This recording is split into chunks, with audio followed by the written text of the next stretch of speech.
भारत चीन तनाव पर अब तक की सबसे बड़ी खबर है ये। भारत की खास टुकड़ी पैंगोंग में सबसे ऊंचाई पर पहुंच चुकी है। 29 और 30 अगस्त की रात में पैंगोंग में भारतीय सेना को यह बढ़त मिली है और यह बहुत अहम लोकेशन है, एक बहुत अहम जगह है जहां पर इस समय भारतीय सेना मौजूद है। चीन की आर्मी ऊंचाई से कुछ दूरी पर थी। चीन के जवानों ने सेना को रोकने की कोशिश की, लेकिन भारत की सेना पैंगोंग के सबसे ऊंचे पहाड़ पर पहुंची, टॉप हिल पर पहुंची है। पीएलए ने इस ऊंचाई पर आने की कोशिश भी की, लेकिन उसमें वो सफल नहीं हुए। भारतीय सेना ने उन्हें पछाड़ा है। पहाड़ पर चढ़ने के लिए रस्सियां लेकर पहुंचे थे पीएलए के जवान, लेकिन हिंदुस्तान की फौज पैंगोंग की सबसे ऊंचे पहाड़ में अभी भी मौजूद है। एक बार फिर वापस अभिषेक का रुख करते हैं। अभिषेक, इसको अगर आप समझा पाए और आपके साथ जो मेहमान मौजूद है उसे समझाएं, ताकि हमारे दर्शक समझ सके कि कितनी अहम जगह है जहां पर भारतीय सेना इस वक्त मौजूद है। चीनी दरअसल चाहते क्या थे और कैसे उन्हें मुंह की खानी पड़ी? ये बिल्कुल सुमेरा, ये इतनी अहम जगह है कि चीन की सारी छटपटाहट इसी हाइट को लेकर के है। देखिए, जो हाइट आप देख रही हैं, यहाँ सारी लड़ाई हाइट की है।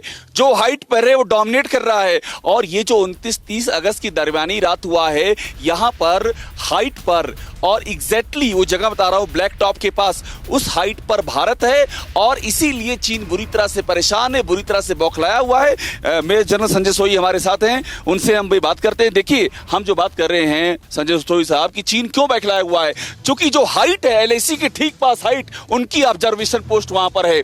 वो हाथ पे हाथ धरे रह गए, उनकी ऑब्जर्वेशन पोस्ट है, वो कुछ नहीं कर पाए और हाइट पर हम काबिज हो गए। इससे बड़ा उनके लिए शर्मनाक वाकया और क्या होगा? कहते हैं सबसे शक्तिशाली आर्मी दुनिया की।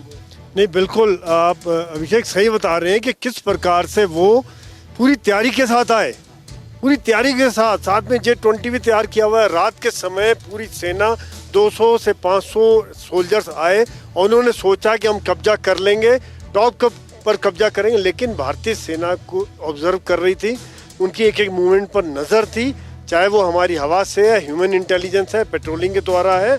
और उसके बाद भारतीय सेना ने जो कड़ा जवाब दिया, उनको मुंह की खानी पड़ी, भाग के खड़े हुए, भाग गए। और एक बात मैं आदित्य से और ले लूं बहुत ही जल्दी से, जो कि सुमेरा ये पोजीशन बहुत इंपॉर्टेंट है। चीन डर क्यों रहा है? आदित्य डर इसलिए रहा है कि जो हाइट है, ये उनका जो शिनजांग वाला हाईवे, तिब्बत शिनजांग हाईवे, जहां वो अपने आर्टिलरी और टैंक दौड़ाते हैं, उनको डर इस बात का है कि अब जो निगाहें उस तरफ हैं। देखिए, बेल्ट एंड रोड जो है बहुत बड़ा एक कदम पाकिस्तान की ओर जा रहा है उनका। बिल्कुल, बेल्ट एंड रोड है, सीपेक है, आप पीओके में देखिए और आप अक्साई चिन देखिए और आप ये सारा इलाका देखिए।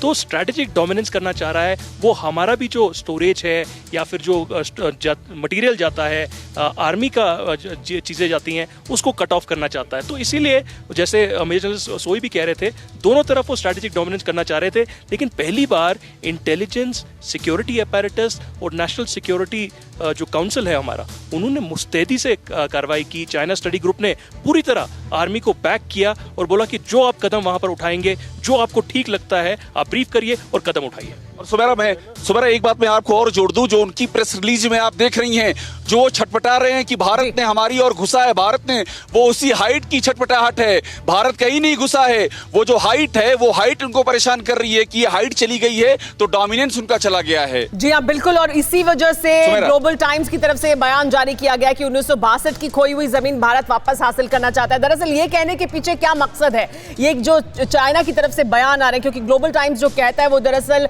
वहां की सरकार का ही एक तरह से पक्ष होता है, जो दुनिया के सामने रखने की कोशिश करता है। फिक्र आपकी, सोमवार से शुक्रवार रात 9 बजे सिर्फ TV9 भारतवर्ष पर।